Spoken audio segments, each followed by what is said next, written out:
bawe tibine soma kwa bya yishome konkoryo no tebya nyowe sam ori ande nasangwa mistcore yes mu internet tinguza tingujigaruka noza kutungekiza oreke kwate smoke abonamo that's being rude yes kwate kani watera bitnage kani watera wanogambachi oryoha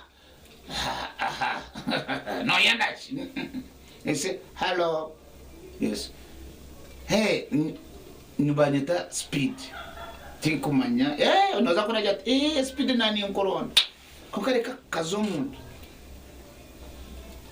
haza nako wanyo naza kubyama murareje mukama bandendere kubirewa iwe nobirewa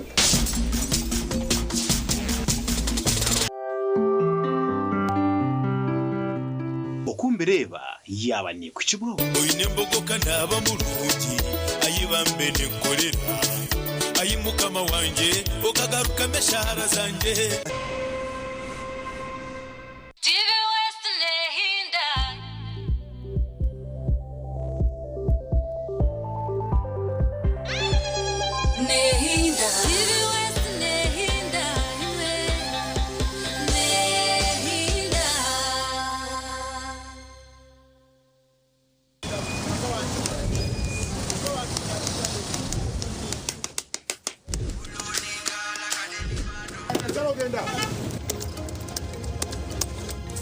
And that's it for today. Till the next episode.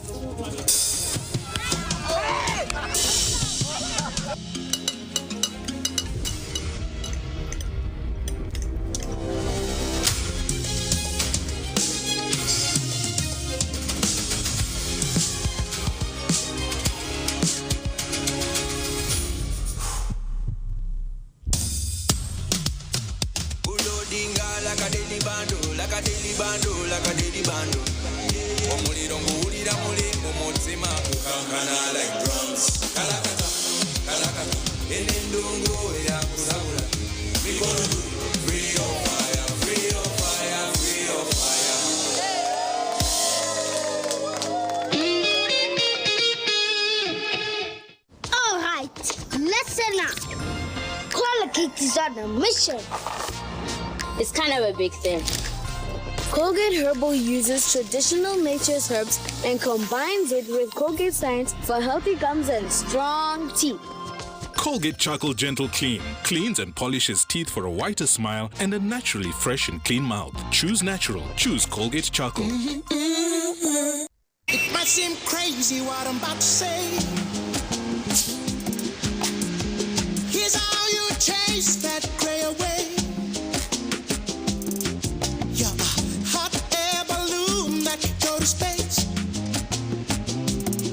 With the air like you don't care, baby, by the way.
enshonga yizoba nekushikibwa kabozi multivitamin drink chikutasyo munsi y'amagara marungi nichikuyambaho kwigura emisi kireta amani masyo mu bashija hamwe n'abakazi n'endijo migasho kwata kabozi multivitamin drink otuntumure chubaro na stress.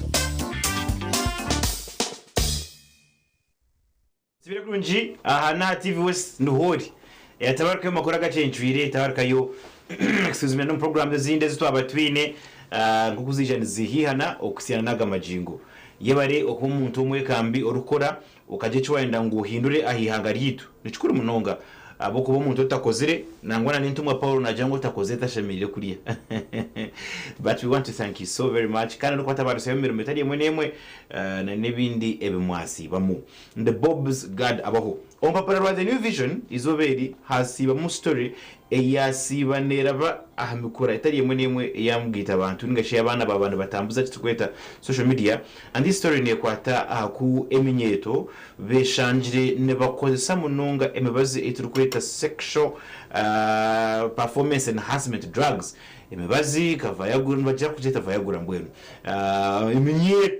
eminyeto watunga about 16 year old zamwe batakaze na miaka 18 nabande 19 you know young adults anyway nabanda batakaje mu bufumbo konkane bakozese embazi eyo kugira ngo ekanyise amani bagira amani mu binte birikebyo so ekintechi twagumanze chibuzaho what does this mean for our society? What does it speak of our society?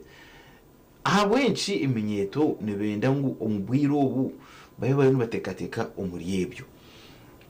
Is there something bigger ekitushamire kubandi tureba echechi kiri kushoborora echechi kiri kutuwaka kumu kugira ngo konkechi waza kuchirebe kiri nyuma ekintu changu kiti umuryo wana atayisa mubaze gweri izuba job nakora na nemenyeto munonga he employs very many of them na chenga their life. He's even a lecturer na abashomese menyeto yamara kiri kayimba munonga nakora nemenyeto na abachenga na reba yaheza kwashashuru kuba ari kubehavinga na itegereza. He's been in our society for a very long time na bukukora ari umunyeto akahikaho yaika. He's one of those people who kutekateka ngo tubasa kujya kiganiro tumanye ecishinga miriri hangaritu job sibirota sibiro gisebo tuyine shonga sebo rebo mu kamera ndijo ramusaba wewe munonga presenter shonga najihora yizoba amazina mwagahurura ni job Kenya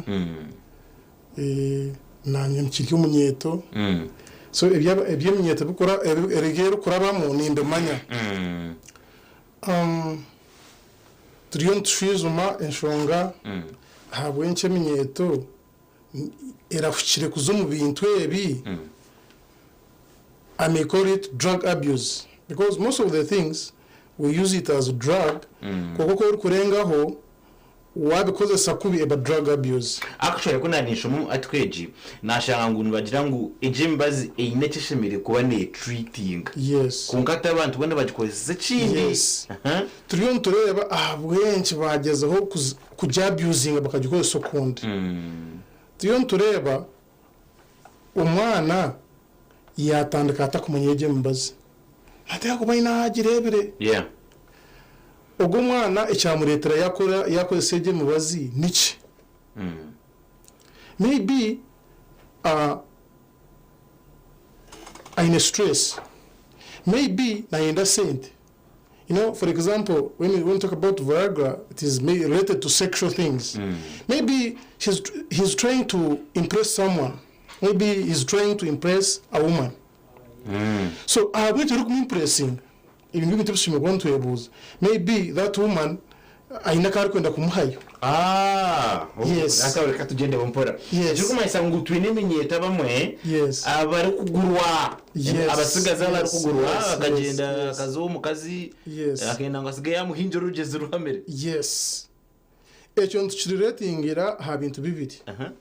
Unemployment, also lack of time for our families. Okay. Itwe abashija noshango bwiro bwingi wamaror busy, which is so common. People are so busy, office work. Turonda kasente.